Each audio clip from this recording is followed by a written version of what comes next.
우리가 한때 자원도 부족하고 인력도 부족하고 교육과 기술 수준도 낮을 때 가진 자원이 부족해서 성장 전략으로 소위 몰빵 전략을 했습니다. 특정 지역 수도권에 특정 기업 재벌에게 모든 자원을 몰아줬죠. 그러다 보니 성장은 했는데 불균형 성장 정책의 결과로 집중 현상이 발생한 것입니다. 한때는 그게 매우 유용했죠. 그러나 이제는 서울의 아파트 한 평값이 3억 원을 할 만큼 이 집중에 따른 폐해가 너무 큽니다. 지방은 소멸해가고 수도권은 과밀해서 미어 터지고 있습니다. 지금 상태로 수도권 집중이 계속되면 이 나라는 지속적으로 성장 발전하는 게 불가능해집니다. 이제 다시 우리의 역량도 자원도 기술도 국민의 의식 수준도 높아졌으니 이제 다시 원칙대로 균형 발전 전략을 취해야 됩니다. 이거는 지방에 대한 배려가 아니라 국가가 대한민국이 지속적으로 살아가기 위한 필수 전략이다. 이해하시겠습니까, 여러분? 당연히 이해하고 있겠죠. 안에서 열받고 있겠죠. 제가 전북을 올 때마다 그 얘기를 듣습니다. 사실 서울에서 저 광주, 전남 가려면 이거 지나가야 되잖아요. 돌아갈 수는 없잖아요. 그래서 먼저 그 전북을 들렀다가 광주를 가자. 그러면은 가는 길에 들렀냐 이렇게 얘기합니다. 그래서 이번에 바꿨어요. 그러면은 광주 갔다가 따로 전북은 가야 됩니다. 돌아가는 길에 들렀냐. 그래서 제가 이렇게도 해봤어요. 그럼 며칠간의 간극을 두자. 전북 갈 때하고 전남 광주 갈 때하고. 그랬더니 역시 똑같은 얘기를 해요. 저는 그 마음을 이해합니다. 소외감이죠. 지금 결국 전북은 다른 지역들이 전부 대구, 경북, 통합이니 부울경 메가시티니 충청권 메가시티 이렇게 얘기하지만 전북은 우리는 호남에 묶이기 싫어. 이래서 결국 전북 특별자치도로 분리해가고 있습니다. 슬픈 일이죠. 저는 그 이유를 이렇게 대개 세 가지 정도로 생각합니다. 말씀드린 것처럼 대한민국은 수도권 집중 전략 때문에 지방을 소외시켰죠. 이건 사실은 성장 전략의 일부였습니다. 불가피할 때가 있었죠. 그러나 그 결과는 이렇게 참담하게 지방 소멸이라는 것으로 나타나고 있습니다. 그래서 지방은 다른 지역과 똑같이 다 수도권에 비해서 상대적으로 소외되고 차별받게 됐죠. 그런데 여기에 또 하나 있지 않습니까? 이 참으로 못된 일이었는데 제가 경북 안동 출신 아닙니까? 경북 안동 출신인데 제가 지금도 경북 가면은 저 뒤쪽에서 수근수근해요. 그래서 제가 그런 말도 했지 않습니까? 왜 우리가 남이 가에 나는 우리에 안 넣어주냐? 나도 거기서 태어나고 먹고 자랐는데 그래도 역시 마음이 그렇지 못한가 봐요. 저는 그게 그분들의 잘못이라고 생각하지 않습니다. 군사정권이 분할 지배 전략을 한 것 아닙니까? 이 독재자들의 지배 방식의 가장 핵심이 분할 지배예요. 이 국민들을 반으로 쪼개고 또는 3분의 1을 떼내가 쪼갠 다음에 한쪽만 집중 지원하고 한쪽은 소외를 시켜서 싸움을 시키는 거예요. 그리고 힘센 쪽만 자기 편만 잔뜩 지원하죠.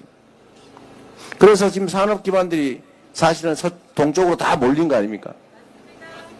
저쪽에는 농사나 짓고. 어쨌든 그렇게 해서 이 호남 지방이 소외됐던 것도 사실이죠.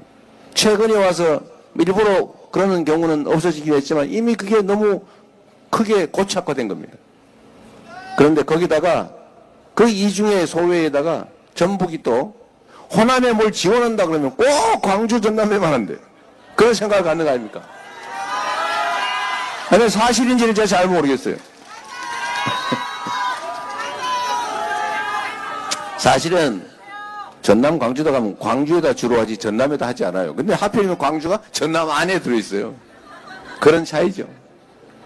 어쨌든 전북이 이렇게 삼중의 소외감을 느끼고 있는 것은 저도 압니다. 그리고 안타깝게 생각하죠. 집안에 형제가 싸움이 잦은 것은 너무 많이 가져서 싸우기도 하지만 없어서 싸우는 경우가 더 많습니다.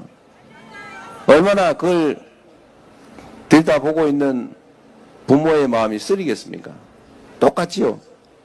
대한민국 다 똑같은 국민들이고 똑같은 지역인데 특정 지역이 나는 버림받았어, 나는 배려받지 못해, 나는 왜 이렇게 못 살아 라고 생각하게 하는 것 자체가 사실은 국가정책에 심각한 문제가 있는 것입니다. 이제는 바꿔야 됩니다. 말씀드린 것처럼 구체적인 방법들은 여러 가지로 제시되겠지만 이제는 큰 방향을 바꿀 때다.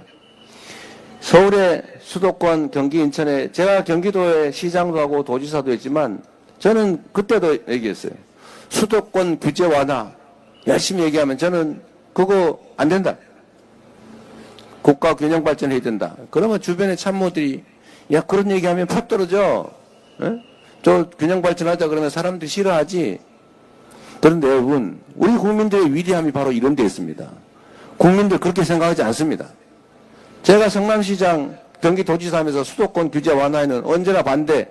뭐 불필요하고 정말로 아무 소용없는 그런 규제야 없애든지 완화해야 되겠지만 수도권을 더 풀어서 더 팽창시키고 그렇게 하면 나라 망한다 라고 제가 수없이 시장 될 때부터 되기 전부터 얘기를 했는데 표 안 떨어지더라고요. 그것도 다 많이 찍어주더라고요.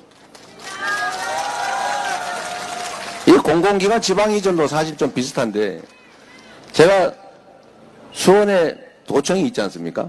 근데 경기도에 공공기관이 26개인가 있는데 대부분 수원하고 그 근처에 몰려 있어요.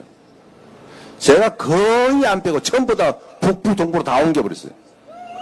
물론 수원에서 이런 얘기 합니다. 수원에서 아니 여기 있는 걸 다 빼면 수원 사람들, 경기도 남부 사람들 화낼 텐데 그렇게 과격하게 다 옮기면 어떡하냐. 그 제가 그랬습니다. 물론 노조원들 싫어하죠. 수원에 살다가 저기 뭐 의정부 뭐 어디 뭐 양평 이런 데 가려면 좋아하겠습니까? 그 제가 설득도 하고 불가피하다. 당신들은 직장이라도 있지만 현재 그 직장이 좀 더 불편해지는 정도겠지만 다른 사람들은 아예 손가락 빨고 취업도 못하고 그러고 사는 사람이 태반이다. 그러니 좀 견뎌달라. 당신들도 개인적으로 돈 벌어서 사는 게 아니라 결국 국민의 세금으로 사는 거 아니냐. 그러니 조금 더 고통을 감수해달라. 이렇게 요구해서 설득하고. 그랬더니 우리 수원 시민들, 남부 경기도민들이 저한테 뭐 표 떨어져가 지지율 떨어지고 그러지 않더라고요. 예, 우리 국민의 위대함입니다. 이제 앞으로 국토균형발전 전략은 그냥 인심 쓰는 문제가 아니라 이 나라가 지속적으로 성장하고 발전하기 위해서 반드시 해야 될 일이다 라고 생각합니다. 그래서 제가 이런 얘기를 했더니 너 그냥 빈말로만 하는 거지? 이렇게 얘기를 해서 제가 조금 더 구체적인 이야기 말씀을 드리면 그러면 뭘로 먹고 살 거예요? 말로 한다고 되냐? 그게 쉽지가 않죠. 기업들한테 제가 아니 저기 호남이나 아니 경남 이런 데 가서 좀 기업하시면 좋지 않습니까? 이러면 우리도 그렇게 하고 싶지요. 뭐 땅값 싸고 물가 싸고 이건 좋은데 사람을 구할 수가 없습니다. 이런 얘기를 해요. 그 사람이 왜 없습니까? 그랬더니 대학 졸업하면 다 서울로 간대요. 근데 그 서울 가는 사람한테 물어봤어요. 왜 서울로 가냐? 여긴 영화 볼 때도 없고요. 연애할 때도 마땅치 않고요. 미래가 없어요. 점점 나빠질 것 같아요. 희망이 없어요. 충분히 이해되지 않습니까? 근본적으로 모든 게 엉켜 있어요. 이제 뭘 해야 됩니까? 첫 번째, 인재 양성 여건을 만들어야 된다. 그래서 우리가 어젠가 우리 발표했는데 권역별로 거점 국립대를 대대적으로 육성하자. 제가 이거 사실 참 심각한 문제인데 정치라고 하는 게 억강부약해야 되는 것 아닙니까? 특별한 희생을 치르는 지역이나 사람에게는 상응하는 특별한 보상을 해서 균형을 맞춰줘야 되는 것 맞죠? 그런데 이 나라는 이상해요. 서울대는 전북대보다 학생 1인당 지원 예산이 2~3배가 많아요. 왜? 왜 그래야 되는데? 1인당 예산이 서울대는 한 5~6천 되면 여기는 한 2,000, 200~300 정도? 아, 왜 그러냐 도대체. 그래서 이거를 일단 균형을 맞추는데 그걸 뺏어서 하긴 좀 어렵고, 뺏으면 또 난리 나잖아요. 그 지방 거점 대학이라는 지원을 대폭 늘려서 여기서 연구하고 공부하고 할 수 있게 하는 게 첫 번째다. 그래서 서울대 10개 만들기, 이런 얘기를 제가 한 겁니다. 두 번째로 먹고 살 수 있어야 될 것 아닙니까? 기업만 단락 하나 온다고 되겠어요? 그런다고 아무 기업이나 가라고 막 한다고 가겠어요? 저는 가끔씩 그 대통령 되신 분들이 재벌 회장들 만나가지고 투자 약정서 쓰고 막 사진 찍고 하는 거 보고 제가 그때 옛날부터 그랬어요. 저거 뭐하러 하나? 기업이란 돈이 되면 부모가 하지 말래도 하고요. 기업은 돈이 안 되면 할배가, 아들이, 며느리, 마누라가, 죄송합니다. 부인이 와서, 남편이 와서 빌어도 절대 안 해요. 그게 기업이죠. 기업을 할 수 있게 만들어야 되겠죠. 그래서 그 지역의 특성에 맞는 기업들이 활동할 수 있는 여건을 만들자. 그래서 첫 번째 방법이, 이 서남 해안은 재생에너지의 보고죠. 앞으로 이 무한한 바람, 태양, 지금 해가 안 뜨는데, 이 에너지를 사용하지 않으면 국제사회에서 살아갈 수가 없습니다. 전 세계에서 이제는 기후위기 때문에 탈탄소 시대, 탄소 제로 시대를 향해서 갑니다. 화석 연료로 생산한 제품은 절대 안 산다. 이걸 뭐라 그래요? R200이라는데 모르는 분이 있었죠. R200은 모르더니 I will be back 하고 있는 것 같아. 그 발음이 비슷해요? 예. I will be back 절대 안 되죠. 여하튼 이 전 세계가 이제 R200이 표준이 돼서 재생에너지가 없으면 수출 활동을 할 수가 없어요. 그런데 대한민국은 재생에너지 비율이 다른 나라는 최하 30%에서 70%까지 되는데 우리는 9%입니다. 아직까지. 삼성전자 혼자 쓸래도 부족하대요. 그래서 어떤 일이 벌어지냐, 재생에너지가 없으니까 재생에너지가 많은 데를 찾아서 해외로 생산기지들이, 즉 공장들이 옮아가고 있습니다. 이 3년 동안 이 정권이 뭘 했냐, 수사가 전문이라서 태양광 관련 업체 비리 찾는다고 마구 수사를 하는 바람에 다 도망가 버렸어요. 한심하지 않습니까? 3년 뒤떨어졌지만 여하튼 이제는 재생에너지 사회로 전환을 해야 되고, 재생에너지 산업을 집중 지원을 하면 일자리도 생기고 관련 산업도 생기고 수출도 하고 그러는 거죠. 풍력, 태양광 많이 해야죠.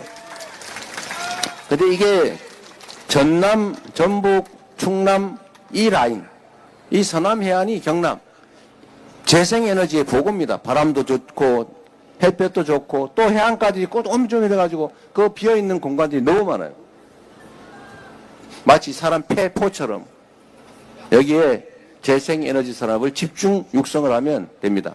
그리고 재생에너지를 생산해가지고 내가 에너지 고속도로라고 표현을 했더니, 즉 아무 데서나 재생에너지를 생산해서 팔 수 있게 도로를 조밀하게, 송배전마을 촘촘하게 깔아줘야 된다는 의미로 고속도로라고 했더니, 그럼 다 서울로 보내는 고속도로 말하는 거야? 이런 오해를 하시는데 그건 아닙니다.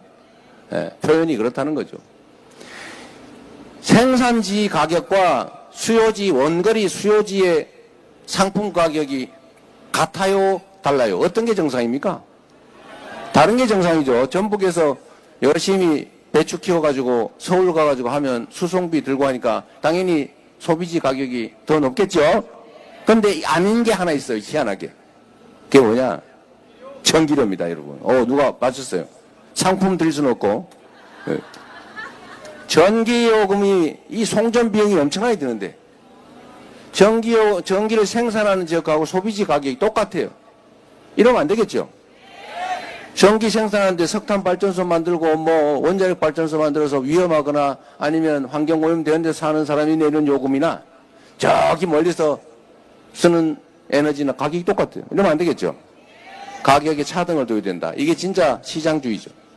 그러면 전북, 전남 이런 지역에서 생산되는 재생에너지를 싸게, 아주 싸게 공급하고, 여기다가 더해서 지방으로 가면 어려우니까 세제 혜택도 대규모로 주고, 또 인구 과밀 지역과 다르니까 규제 이런 것도 좀 대폭 완화하고 땅도 좀 싸게 주고, 이렇게 하면 오지 말래도 기업들이 오지 않겠습니까?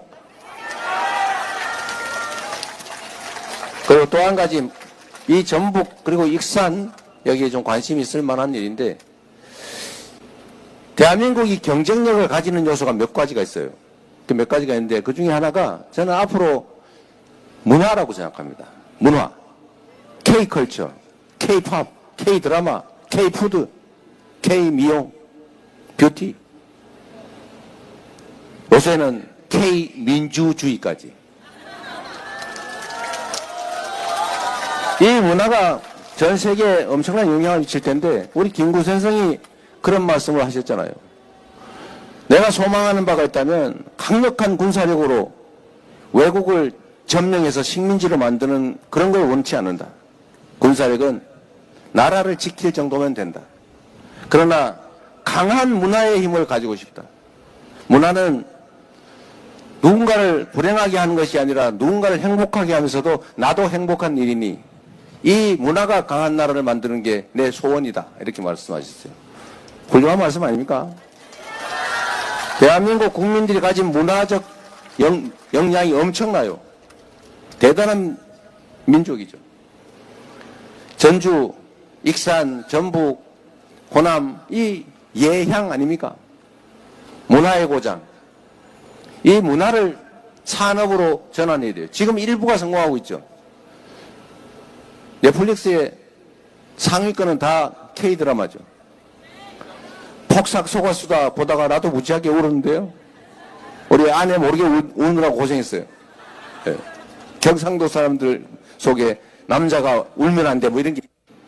네. 저도 이제는 별로 동의하지 않지만 그래도 아내 앞에서 눈물 질질 흘리는 게 그래서 내가 숨어서 눈 많이 닦았는데 이게 가장 한국적이면서도 그 온 세계 사람들한테 감흥을 주지 않습니까?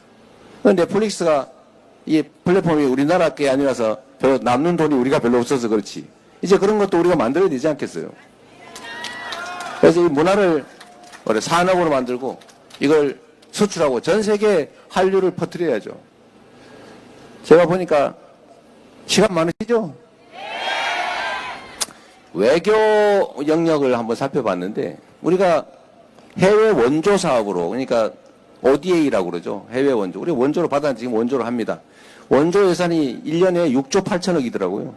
뭔 이유인지 몰라도 윤석열 정권이 왕창 올려놨더라고요. 어쨌든 6조 8천억인데 뭐 특별히 줄일 일은 없고 이걸로 외교 부문에 한류 문화를 확산시키는 방향으로 좀 전환하면 어떻겠냐. 예?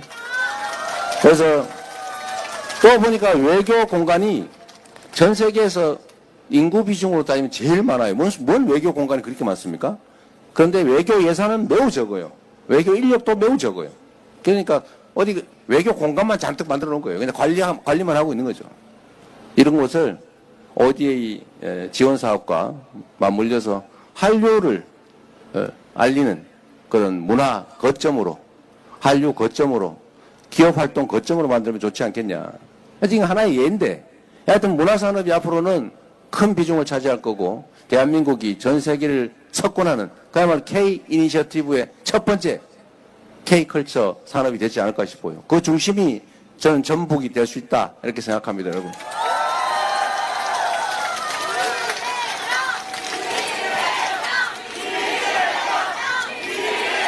그리고 추상적인 그 문화산업을 넘어서서 전북이 국가식품 클러스터 특화 지역이죠. 네.